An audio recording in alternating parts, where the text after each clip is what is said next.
Hello my dear friends, I'm Citra, and in this video, I'm going to talk about finite and non-finite verbs. Have you ever heard about finite and non-finite? Maybe some of you are familiar with the words finite and non-finite, but maybe some of you haven't heard about it at all. Well, in English grammar, we know that there is a verb. Verb is an action word.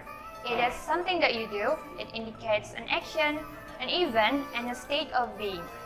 For example, an action. Run!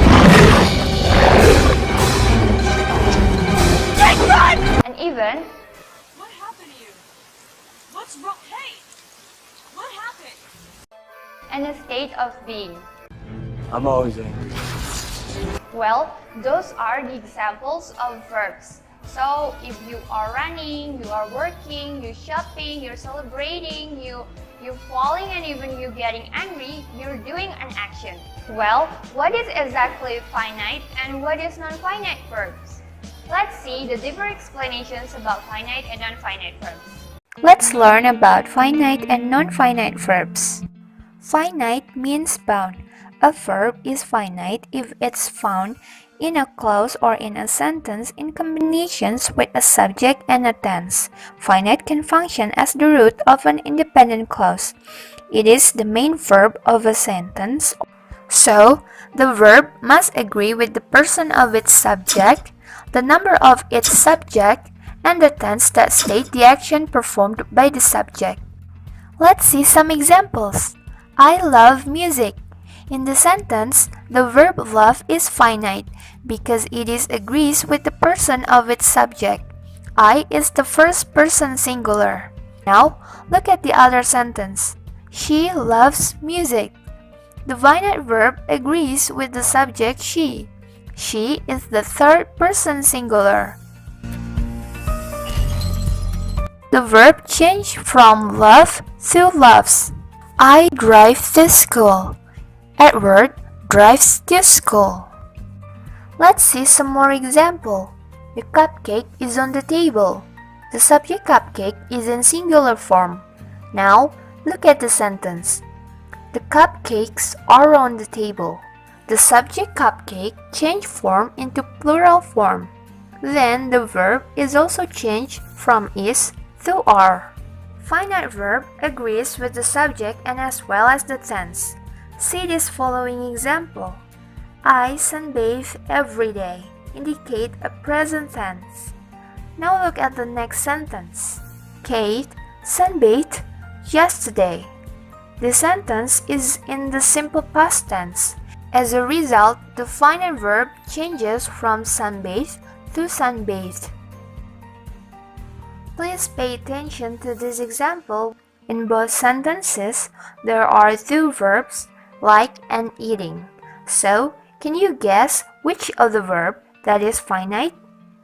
Yep, like is the finite because like change form as well as the tense and the subject change.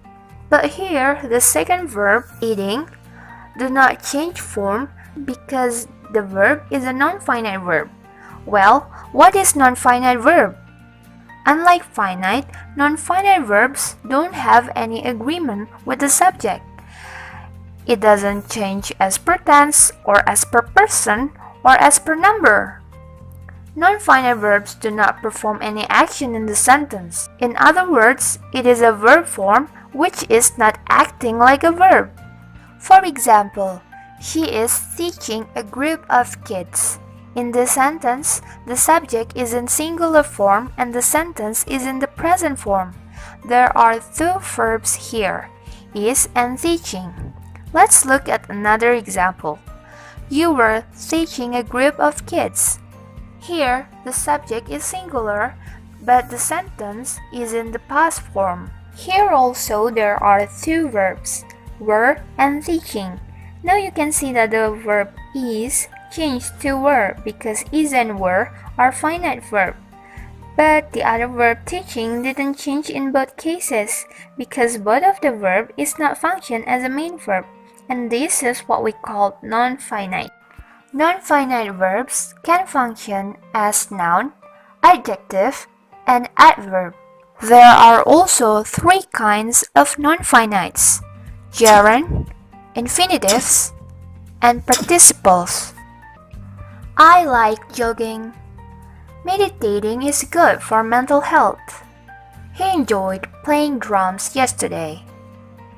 I don't have anything to wear. To travel around the world requires a lot of time and money. She was too tired to work. Peter is interested in sports. What is the most interesting conversations you have had today? Having saved the cat, Sarah felt happy. To put it simply,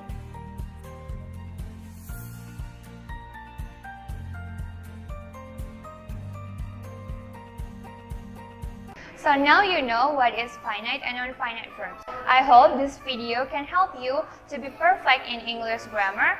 If you have questions, please feel free to ask me. You can contact me via email or Instagram. And don't forget to give your thumbs up for this video. Thank you so much for watching. See you later. Bye!